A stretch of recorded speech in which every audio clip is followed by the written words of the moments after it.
Okay, we should be good now. I didn't like the glare on my glasses, but I no worries. okay. Sometimes you have to be that anime villain. That's okay.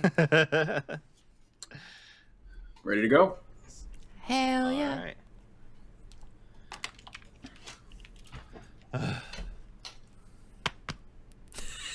Hi? Just don't laugh. I just needed to pump myself up today, okay? It's okay. It's okay. Breathing sucks. Usually I do a big sigh, but my cheeks are. Anyways, you were ruining this take.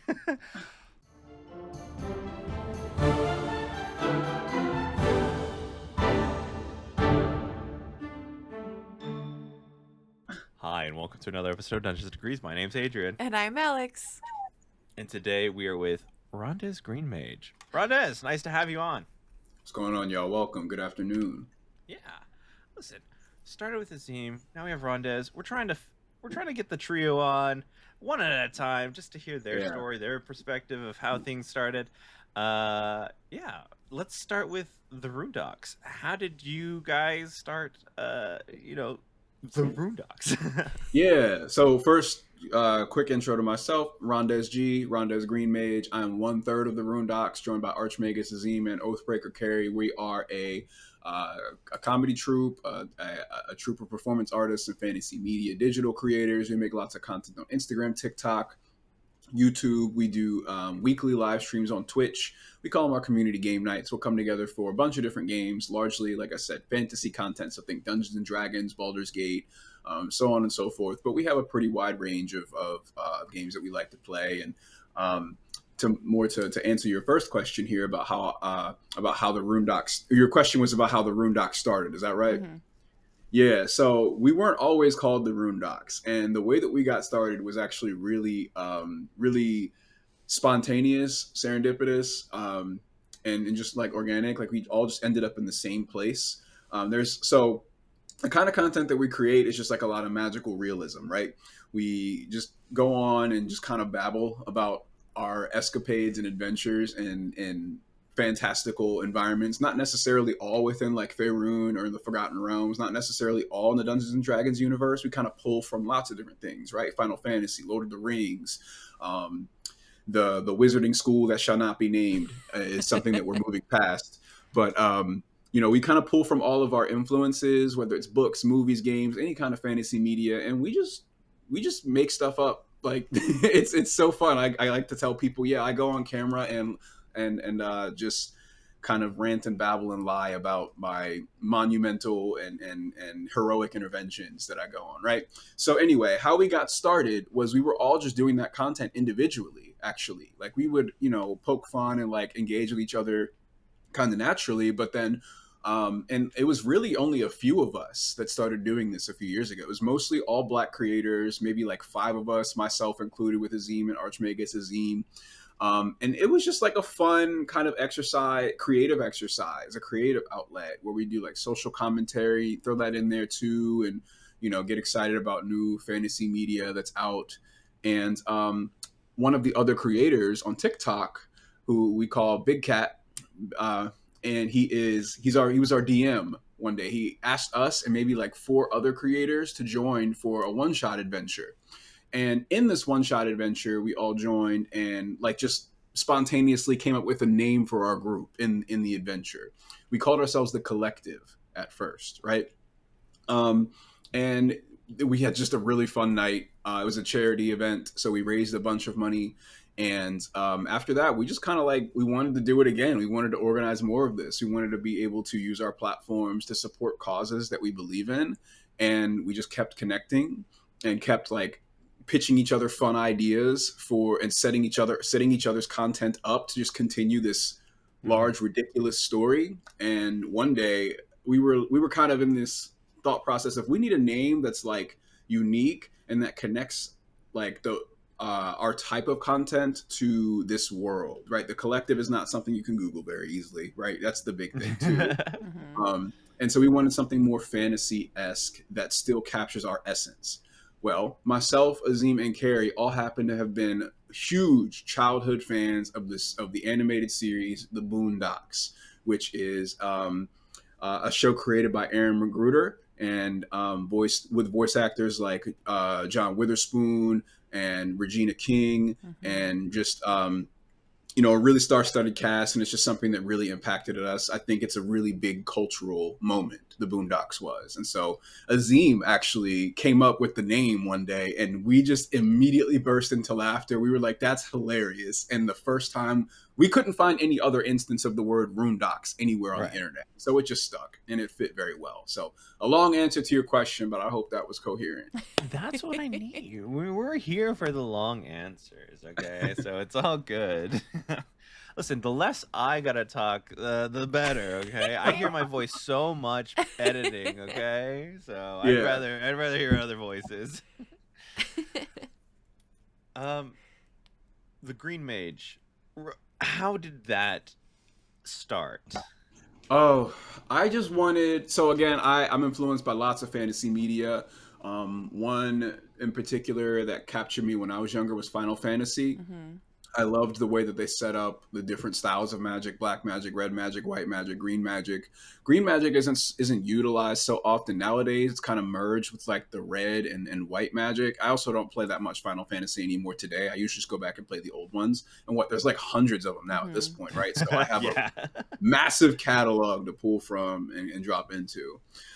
But I wasn't always a green mage. My original name, I think I was like Bard Rondez. I didn't really like tying my name to a specific class or a specific IP. Like I didn't want my name to be so closely associated with Dungeons and Dragons or anything in particular, right? So I am a mage, but it just kind of captures the wide range of magic and things that I'm tapped into, basically, right? So I just kind of created this like boisterous, like really dramatic and just over the top kind of like revolutionary character, right? I like the idea of using magic to like transform the world around me and kind of improve people's circumstances. So I'm also our party's cleric, our healer, essentially, right? Our support character.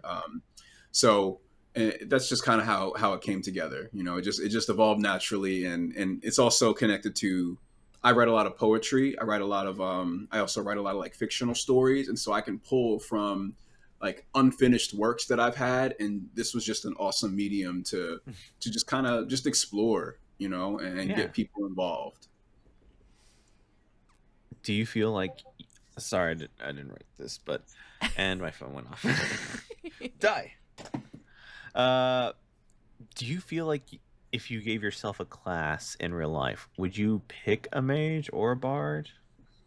Yeah, I'm more. So my character's kind of like he doesn't really use weapons. He's like a spell fist, I guess, is the best way I would describe him. So like when we play Dungeons and Dragons, for example, I usually like multi-class fighter. Like the idea is my character is this like hyper athletic, arcane and divination genius, right? Just this prodigy who is thousands of years old and will never let you forget that I was here before everything was here. It's just this really silly like god complex kind of thing that I've built into the character, who is overall like fighting for good and a heroic figure, if you will. Gotcha. So where does your character line with you? Yourself on deck. Beyond the character in real life, where would you classify? Right. I think it's a fun exaggeration of my own interests and personality.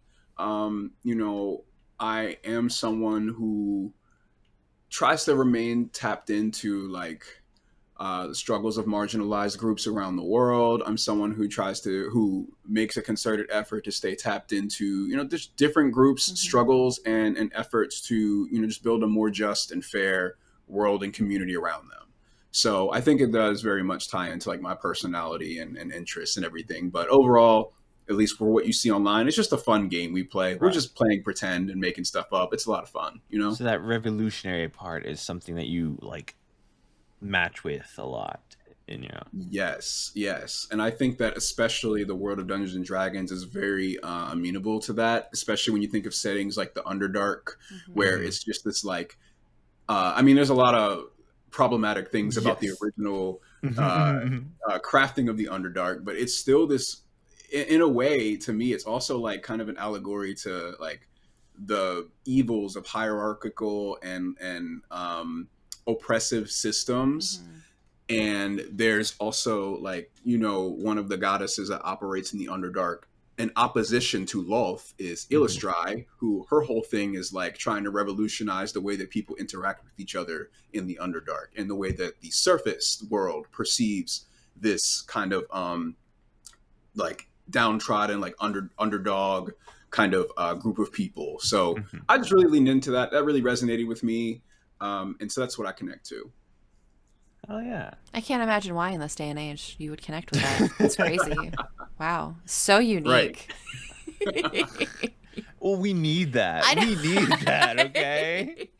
Listen, I just spent a week with my aunt and uncle, and they were talking about going to a parade up here in DC, and I was like, oh, sweet, yeah. Because for me, my only context was the Pride Parade. I was like, obviously you went to Pride. That's really cool. You're a little conservative, but I guess, like, why not? And then she was talking about the tanks, and I was like, oh, I'm sorry. That parade. Which parade are you talking about? Yeah. Also, you're in DC. That's like my second home. I'm here in Baltimore, Maryland. So, Okay.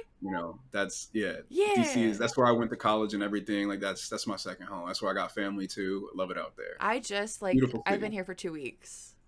Oh wow. Yeah. Okay. It's so nice. Hey, look, learn the metro system. Yeah. Ditch that car and enjoy your environment. Yeah. You're in a largely walkable city, very very diverse and fun, just really vibrant place. Yeah. So I hope you embrace this as your new home. No, I adore it. That's why it was so, oh my gosh, so different from Texas. Everything is gay up here, and that's totally fine with me. Yeah, I lived in Texas for a year and didn't really enjoy it. The food was bomb though. I will never ever look. Texas, they got it on the food. The cuisine, not just Tex-Mex, but also like the authentic Mexican cuisine. I need you to tell me where any of this Tex-Mex or any of this Mexican cuisine is up here, because people I have been offered, and every time I'm like, that's so cute that you think that you're appropriating my culture right now. This is not the food I'm looking for. We were looking at an apartment, and around the corner I was like, oh my God, there's a Mexican restaurant. I opened the menu and I was like, cherry tomatoes? What do you mean cherry tomatoes on your taco? No. So, listen, I just need anybody, dear listener, I'm desperate. Look, there's a lot of really, really wonderful Latin cuisine of many different ethnic backgrounds. I think immediately of Los Pollos Hermanos in DC. Lots of really wonderful Dominican food, Mexican food. I mean, there's just so many options. There's a taco truck on every corner if you're in the right neighborhood. Like, so it's a great place. I need it. No, listen. Okay. Once again, I'm blasting my aunt.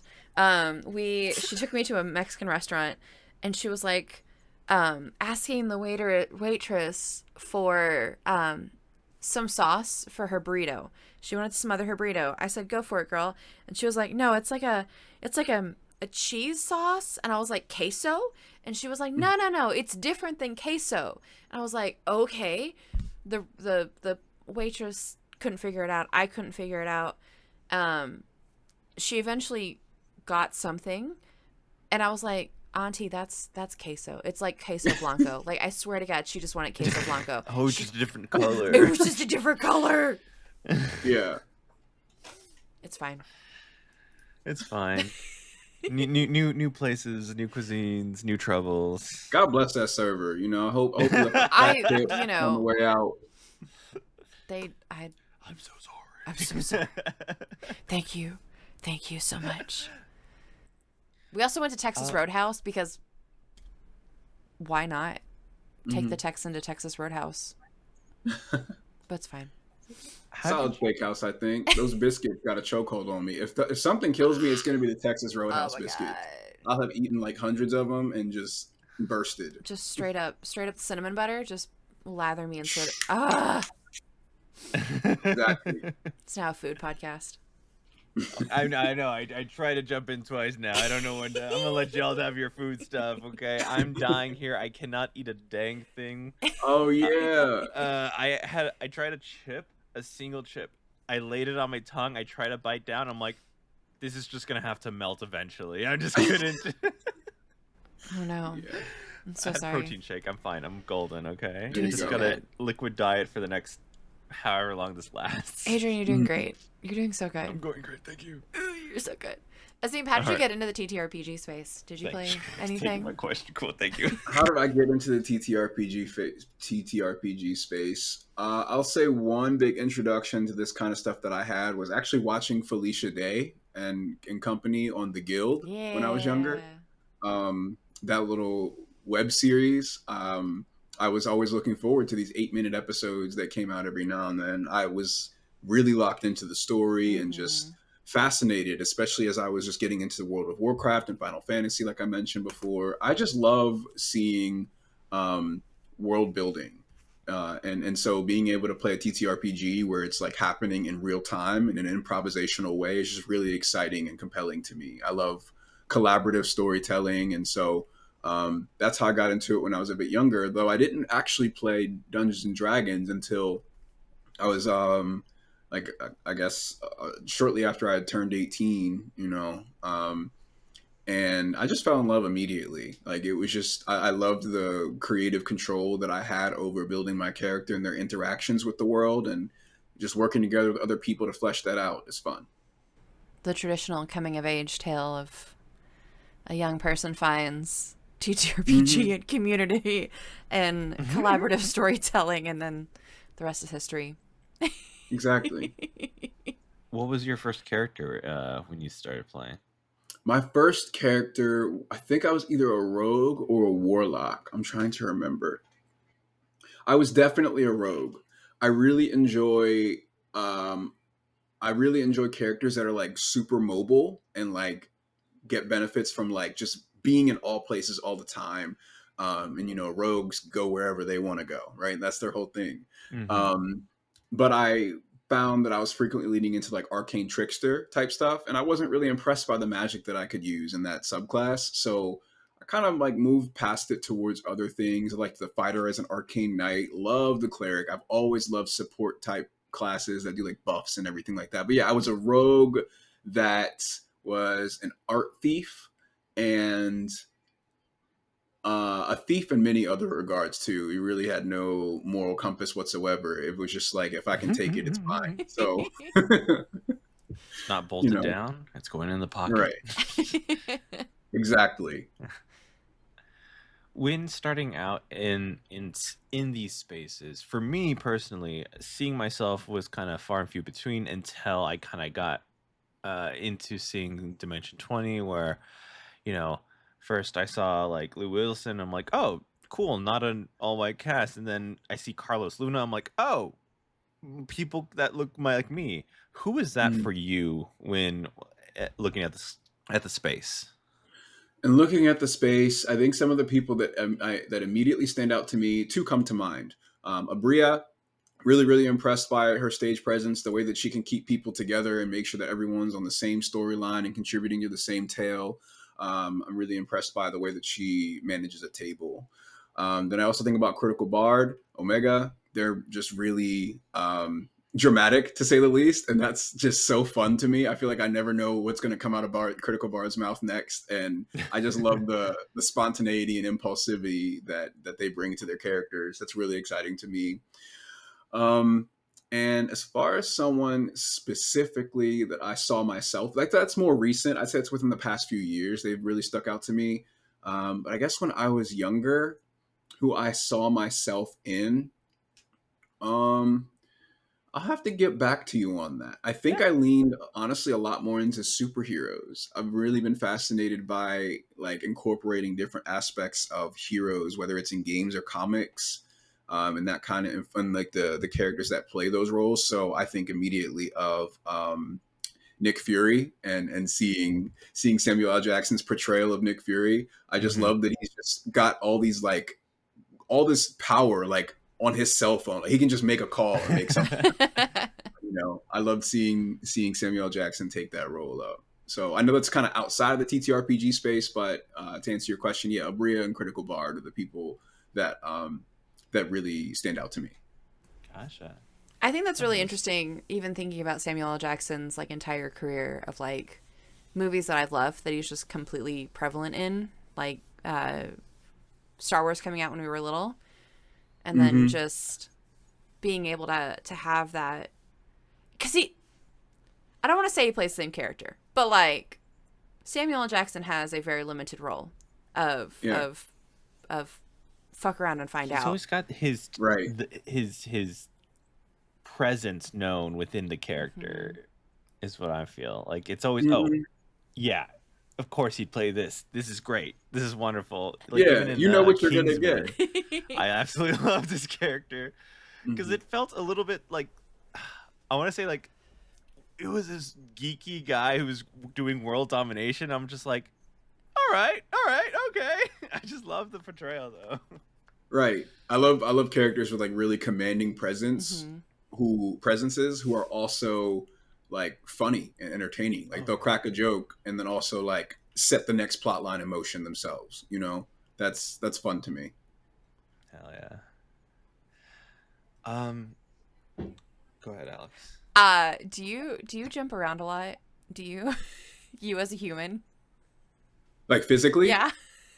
I mean, I like the jump rope. If you're talking about like physical activity, yeah, I love running. I was a sprinter when I was younger, like running track and field and everything. I ran the 100-meter dash. I ran the 400-meter dash.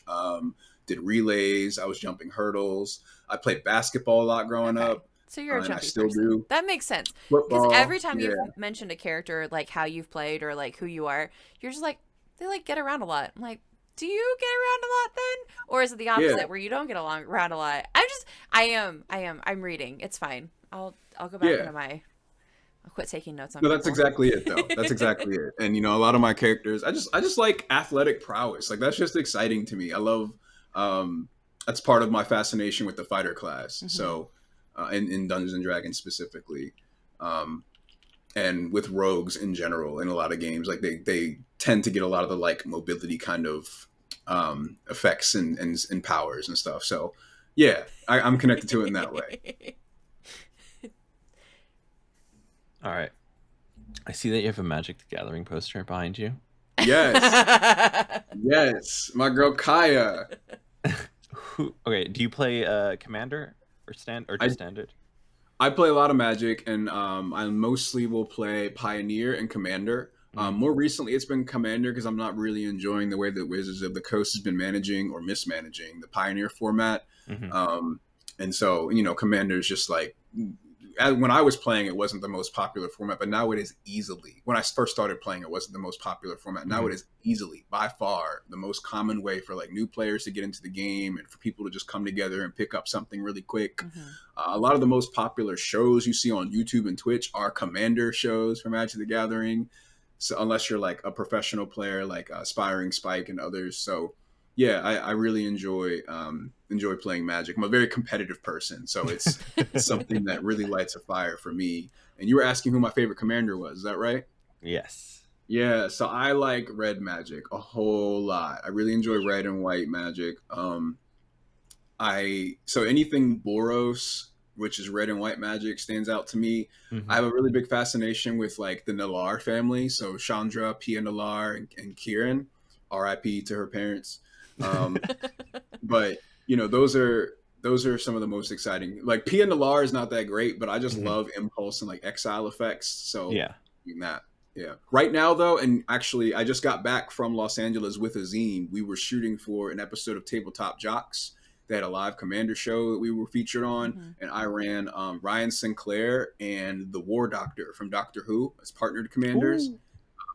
And so I'm really enjoying them right now because they give me everything I want in terms of like exile effects and everything in those colors. So yeah, that's who I'm on right now.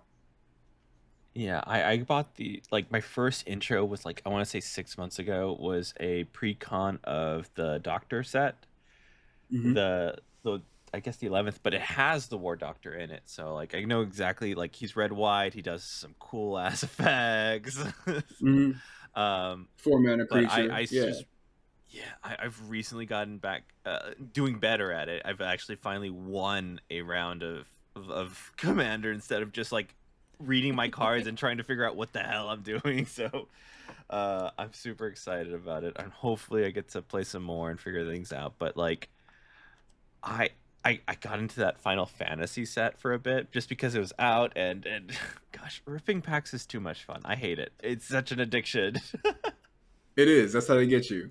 Yeah, it's that potential of like getting something really cool. Like I think Mm-hmm. I got these two. I got the Cloud and the Buster Sword, Oh, beautiful. Yes. So which nice. I don't even want to play him. It's just so pretty. But like I'm gonna go somewhere where I'm gonna definitely buy cards, so I might have to have to sell them. Unfortunately, Yeah. gotta sell cardboard to buy cardboard. Okay, that's what I gotta It will do. burn a hole in your pocket. That's right. You know, especially if you're like me and you have a bunch of cards that you just like you picked up and were really excited about at one point, and then they Uh-huh. just sit there in a box. You know, it's Mhm. not getting a whole lot of use. They look pretty, but what it looks matter if it's inside of a cardboard box and not seeing any daylight, right? Yeah, no, So for sure. Yeah. I finally Or you play getting how to that many? point. How many card games, Hey, Adrian? okay, we How don't talk many? about how many games I play. Okay, How One many? Piece. I dropped Lorcana for the most part. Uh, Magic, Pokemon, and then I just I bought a Dragon Ball deck, so I'm on 5 right now.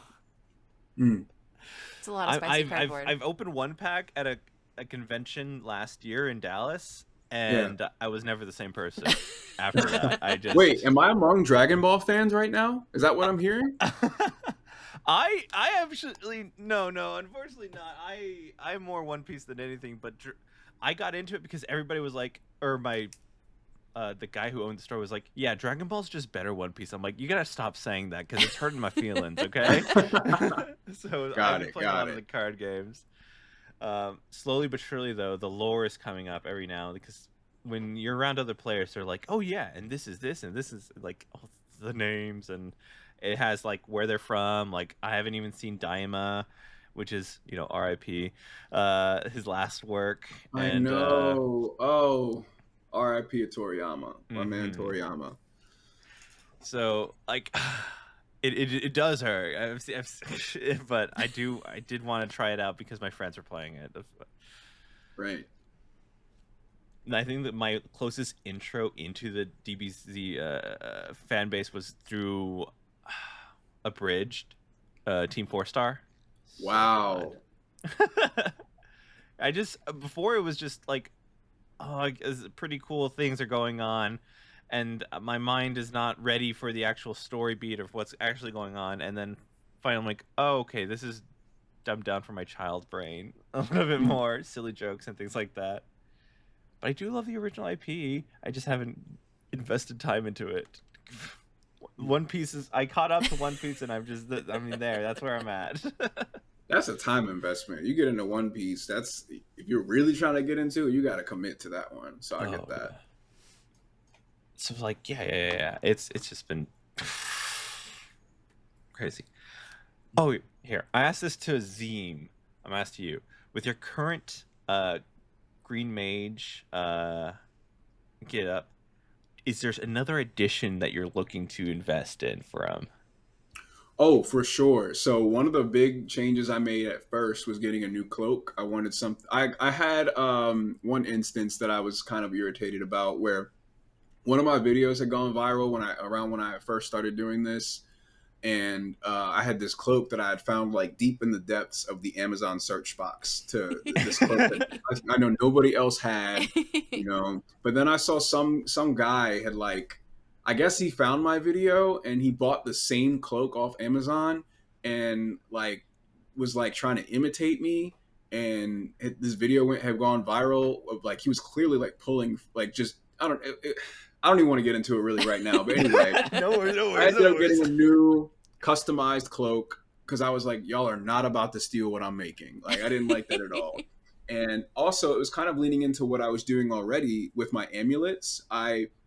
kind of had this running like gag, this bit that like I wanted to have a different amulet on every time I made a video, and I would come up with a new name. Like they would all have, it would be like a spell of meteor swarm, my amulet of fireballs, amulet of dreams, like just ridiculous things that I would play into the story. So the new additions that I plan on making is just continue to add on to my massive arsenal of costume jewelry, like amulets that are handcrafted. I like buying from, from designers that are making them themselves at conventions, different alt-non shops I find. So if you're out there and you got some amulets that you're making, any kind of crafts that you think could add to the fit, let me know, because that plays right into my character and also just pleases me as a person. It's lots of fun to collect this stuff. What's your favorite one? Do you have an amount right now? Like, do you know how many amulets you have? At least a dozen. And I don't even wear them all in videos. So I just want a ton of them. In some videos, I'll put on like 4 or 5 at once, and just like, I don't know. It's fun. Like again, like my character is just kind of like boisterous, like braggadocio, like over the top kind of person. And so it's just fun to reference these cursed amulets sitting on my chest. So that's my thing. It's a conversation piece for the video. And my potions, I'll just have like these. I bought this really nice handcrafted glass that looks like a health potion that you would see in a video game. And I would just pour different colored drinks in it, which is almost always Gatorade, by the way. This is for the people in my comments who keep saying it's a fucking buzzball. I'm not drinking buzzball in my videos, okay? It's sugar-free Gatorade. But if Buzzball wants to come sponsor. Yeah, all right. So I was just like, I got that comment one time, and I was like, yo, I spent like $70 on this glass bottle, and y'all like, oh no, that's a $12 buzzball. Like, no, man. I got this from a glass blower. This is fucking legit. You can't just say it's some, off the factory belt product. It's not plastic. Bespoke. Right. All of what I'm wearing, aside from the pants, which I'll admit I got online, are from small businesses, from designers. And I want to get to a point where all of it is handmade by small businesses. I'm really not trying to do the fast fashion and buying from these like massive retail organizations. So, if anybody watch my videos and you got good craftsmanship, let me know. You got my dollars. Hey, Dante, make that a short. Put that out there. Dante's the editor who does the shorts.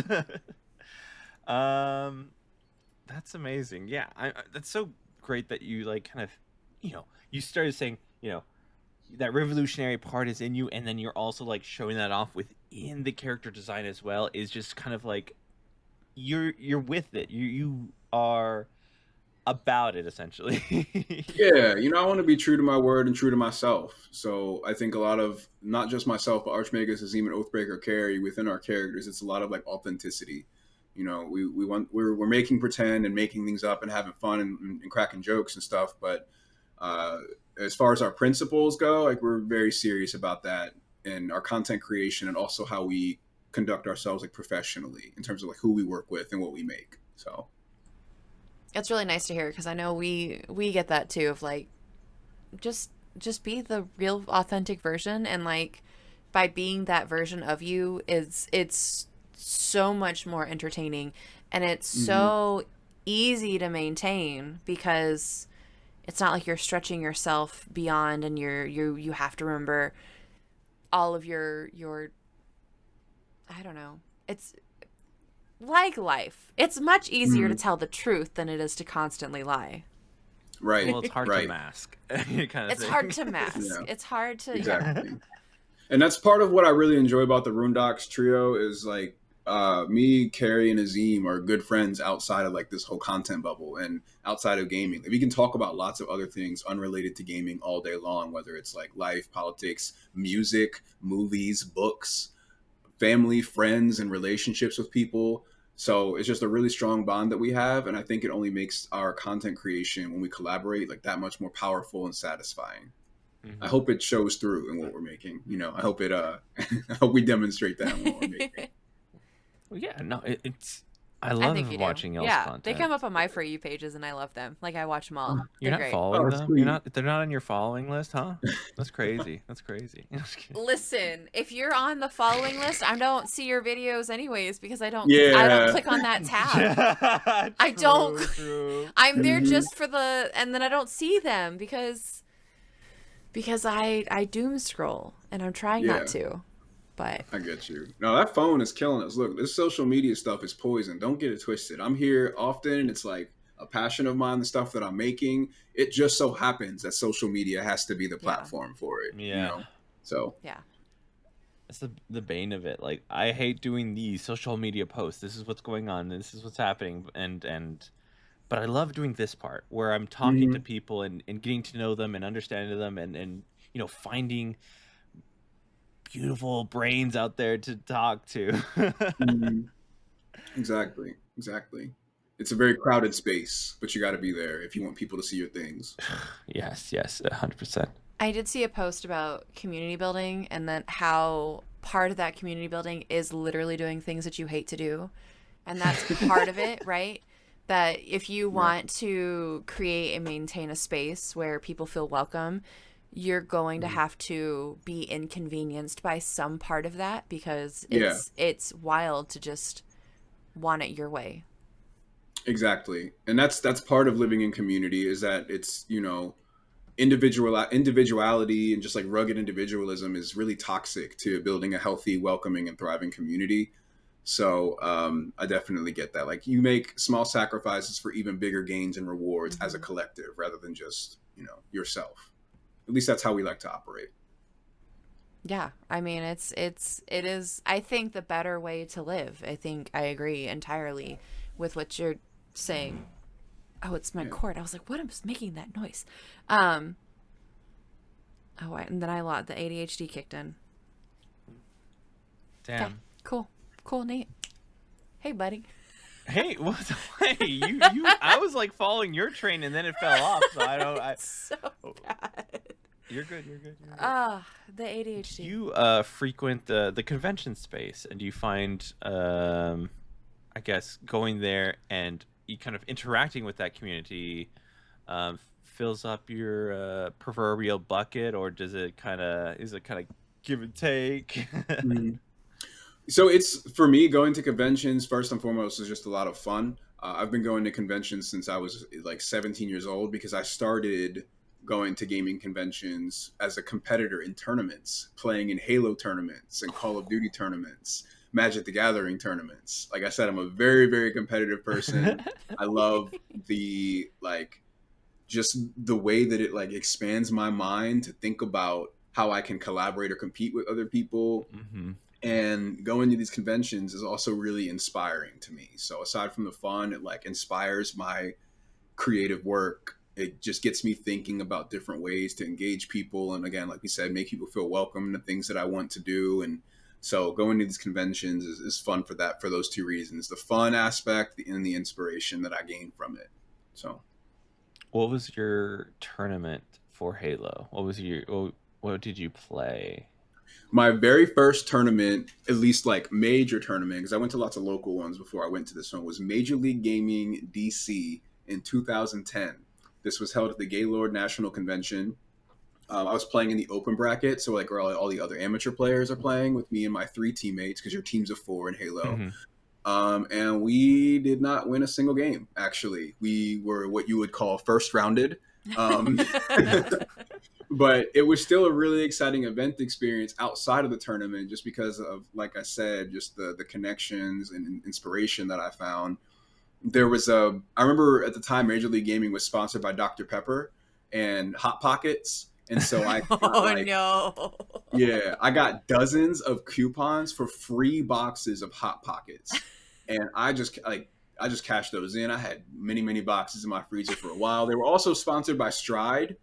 So they had like a lot of women around just like handing out packs of gum to people. And I mean, they were largely the only women in the venue, of course, but yeah, I can imagine in 2010 it was not a welcoming space for femme folks. Yeah, exactly. In many ways, it's, you know, we still have a lot of the same problems today, of course, but it's still a bit different now. Mm-hmm. They are also there. Oh, the Dr. Pepper booth is what I was getting at. They had the pro players of the pro teams, like Ogre 1, Ogre 2, and just like people from like Final Boss and all kinds of different teams. They would sit and watch you play in exhibition matches with other attendees of the events, and they would take notes on how you played and like give you a review of your gameplay at the end. Oh. So I had a pro player right over my shoulder watching me, and that was really satisfying to me, and just again inspired me more to just think about what it is that I'm doing and like, wow, I kind of want to do that. I want to be able to go to these booths and, you know, watch people's gameplay and connect with people. I should start making content. So after, to extend onto your question, from my first event, I went on to continue competing and playing with my friends and started a YouTube and Twitch channel and just started talking about the game. Like I wasn't really even intending to be famous. I just wanted an outlet to be able to talk about the things that I enjoyed, show off my gameplay, and just have a creative outlet. So that's where it all started, really, was that. And then I started actually commentating these events, being on camera talent for the tournaments for Activision and lots of other companies. So yeah, that was what sparked it, was going to that first Major League Gaming event in DC for Halo Reach. I was playing Halo Reach. Gotcha. That's kind of around the time I stopped playing Halo. I don't know what it was, but I got to 2, 3. I was all about it. Reach, they threw in an extra little gimmick, and I'm like, I'm out. Yeah, no, I get that. I actually much prefer Halo 3. I really didn't enjoy Halo Reach, but I liked competing. And again, I was driven by just the camaraderie and the I mean, it was also just the most recent game, so it was what was being supported, right? So I had to play it until I moved on to Call of Duty shortly after, which I was already playing, mostly just for fun. Is that just like, because I'm not too into the kind of MLG space. For tournaments like that for Call of Duty, is it just search and destroy, like, or is it just team battles, like, or is it just a bunch of different types of tourneys going on all at once? It's that. It's lots of different tournaments going on at once, but there's the major professional league, which is now run by Activision Blizzard, who acquired Major League Gaming some time ago. And so like their league is the premier and official league for the game. And so there's teams from all around the world that play. I'm not really too involved or invested in it anymore. It's been years, but you know, it's a big thing. It's a whole thing. The Magic the Gathering tournaments are the only tournaments that I really go to anymore nowadays. That's a lot of fun for me, really satisfying. And do you play Pioneer and Commander in those? Yes, I do. Okay. Competitive EDH, competitive Commander, you know, and Pioneer. It really sparked my interest, and I'll watch a lot of modern gameplay too. Gotcha. I'm only so up to date, but I've listen. I keep saying I only said I was going to buy the one deck, and that's it. That never happens. So you give me a couple months, you can talk me into anything, okay? Right. So I got 2 commander decks, and then I'm like, what if I build another one? I mean, like, I got all these cards I just opened up. I don't know what I'm doing. Yeah. I signed up for the Catan tournament at Gen Con this year. Yes. Oh wow. And I have downloaded the app in which you can play Catan. It's both on my phone and on my iPad, just depending on what's in front of me and what I have to do. I have too many hours at this point. I have too. You really want to like come away with the gold in that? I really do, and I don't know who else is putting in this. Like, I don't know who else has this much these many hours. I really don't. My first Gen Con, I did the Splendor competition. It was just like whoever's there, that's who you're competing against. Not like you go to the next seed or anything like that. But I got the first place, and I didn't do any practice other than just had played with my family. I just kind of, there's some people like whispering smack talk. I'm like, this is Splendor, guys. Like, what are we doing here? I thought we were just having fun. It's bad. It's the. Are you gonna smack talk people at Gen Con? I probably won't say. I won't say a word. I can't, because then once you open those floodgates, I won't stop, and that's too many games to play with people. Right. I love a little banter while I'm playing. Like, I play a lot of Super Smash Brothers too. Look, you know, I'll talk trash, but I'll also like give you your credit. Like, oh, nice spike. Like, oh, you got me. You know, like I'm not being mean with it. It's more like funny and jovial, just like poking fun. Yeah. And I'll give credit where credit is due, just as much. You know, I think it makes it for a more fun and like immersive Oh kind of yeah, for experience. sure. Yeah. The only Plus, problem it with like for some people it sparks them. Like it just makes them play better. So it's just like yes, yes, give me your best. Like the thing with Catan is that you still have to be nice to people, right? Like on Oh, still on because some level because you're trading. Like if you didn't put your settlements right, and this is where it sucks online because I can't talk do to that anybody. So politics part. I'm just like, hey, can somebody trade their sheep for their brick? Because I was a yeah, dummy and I didn't think about putting it on a 3 and I don't have any brick and I can't literally do anything until I have this. right. You don't get that. I mean that doesn't. So I don't know. That's a Maybe lot of that. typing. No, I can't type at all because I have the free Oh. version. You have to pay to smack I'm not talk paying and for that barter. But I'm legitimately. So now I think maybe some of my strategy is like I can be antisocial. I've figured out ways to pick at least somewhat well without having to deal with other people at the Without table. having to talk. Yeah, Wow. so we'll see if that technique has helped. Helps or disables. I think it's the crazy kind of that my brain went like, "Hey, we could do this. We could just be really good at it." Nobody wants to play Catan in real life though. So I'm developing all these skills for what?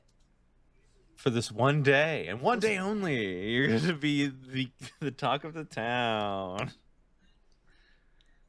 Local teacher beats up kids. I'm not In beating up Catan. kids. Sorry, we ran out of ink for a second there. Oh, you're a teacher. Are you a public school teacher? I am a public school. I am wildly a public school teacher. Yes. Wow. Y'all deserve so much better. No. Y'all deserve so much more than You know- whatever the hell is going on right now. I'm so sorry. No. I think there's a very interesting. It's very interesting because I agree with you. I think people should stop being shitty to teachers, but on the other hand, putting pressure on these systems not necessarily a bad idea, right? Putting pressure on, especially for students in special education, right? Mhm. It's not a bad idea for you as a parent to be educated on what should be happening and then making sure that the school is held accountable. So, because I just came from a school where my parents didn't have a lot of resources. They were very held, the things that their students should have had were held very close to their chest. But you know, if you were given a push, maybe you'd start talking to the district a little bit more. So I think it's a very weird time because a lot of I agree, right, that teachers should be paid more and should be less stressed because right now I'm in summer vacation, so I'm a very wildly different person with a different energy level. Right. But at the same time, I can see where a lot of things should be fixed, like for sure. Oh, for sure. But these are systemic problems, right? These are And, systemic problems, yeah. You know, this is something that I think started way before any of us were on this planet. Yeah. So, Yeah. you know, it's a hard battle and one 100%. that's been fought for a really long time, and at least in the States.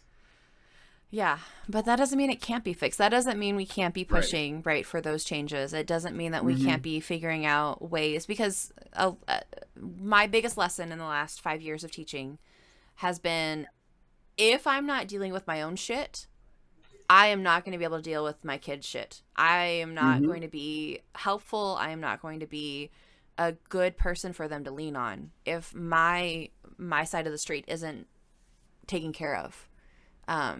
Which I think is a really hard lesson for any adult. Like, go to therapy, go talk about your shit, so then you can be a better human. But for kids, for sure, like, they don't deserve that. I don't care what they're doing.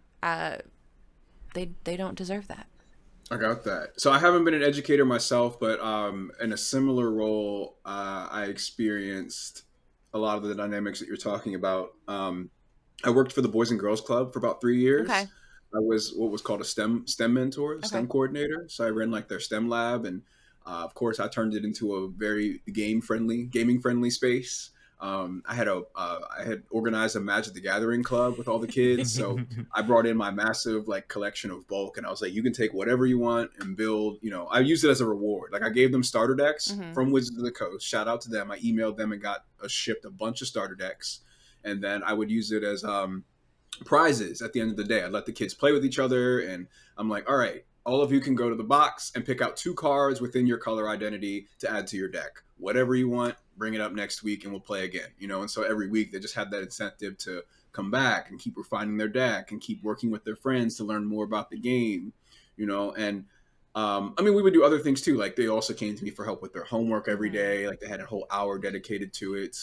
We do tons of different projects, but I see a lot of the issues in the public school system that spill over into this after school program where their needs aren't being met, where they're having issues with cooperating with other students, you know. And this is, I think, just especially for young kids, it's like the prime time for them to learn how to work with others. And so that kind of work is so important, and making sure that kids have those guidance. And I feel like I felt a reward of it recently in that one of the kids that I taught how to play Magic, I actually made a video about this, ended up being in a Magic event that I was playing at. He's like, oh, he's an adult now, right? He's got a job, a car, all that. And we ended up playing against each other. And, you know, when he was younger, I would like, you know, sandbag and let him get some hits in, whatever, just so he can learn the game. But no, I'm going full throttle today. I smoked that boy, and I do it every time.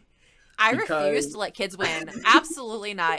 If there's a competition, I am not letting them win. Some of my teachers would bring in their Switches, and then they play Mario Kart, and I was like, absolutely not am I letting any of you. Oh, we're on 100cc. Okay, like I'm lapping you. I'm so sorry.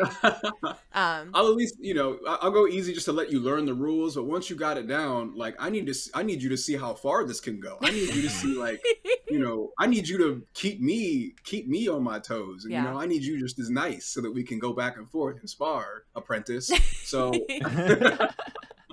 But man, those after school activities, because we had Boys and Girls Club at my old school, and there's no way after a whole day of them being overstimulated and hungry and tired and fighting with the same people all day long, then they get stuck in the like 1 to 2 hours after school where all I want to do is go home. So I can only imagine. I have words for it. I have the ability to say, hey, I'm not feeling this. I want to go home.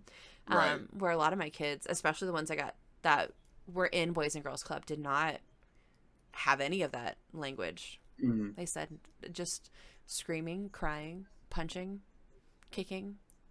Yeah, I get that. Well, you know, I'd like to do a lot of different activities to like calm them down, give them something to do with their hands. And, you know, they're being told to sit down and shut up all day. So, you know, I want to give them different projects and activities that they can come back to and feel like they're building something. We had an indoor garden, and so we were just planting a bunch of different produce, and you know, we would feed the entire club with all of like the stuff that we made. We'd make big salads and stuff and go out and buy bacon for people that wanted meat with it, and we'd feed everybody, you know. So I just liked giving them something to look forward to and to put together as a unit, as a collective. So that community building, it's really important.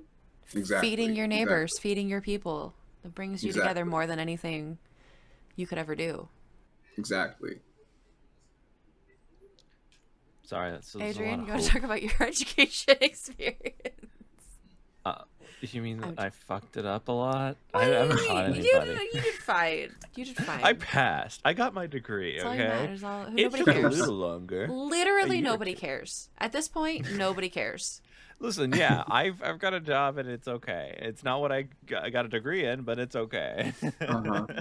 Hey, whatever keeps the lights on and keeps you know, fresh packs of Magic cards in your pocket, I get it. Whatever keeps you ripping packs, man. Yeah, exactly.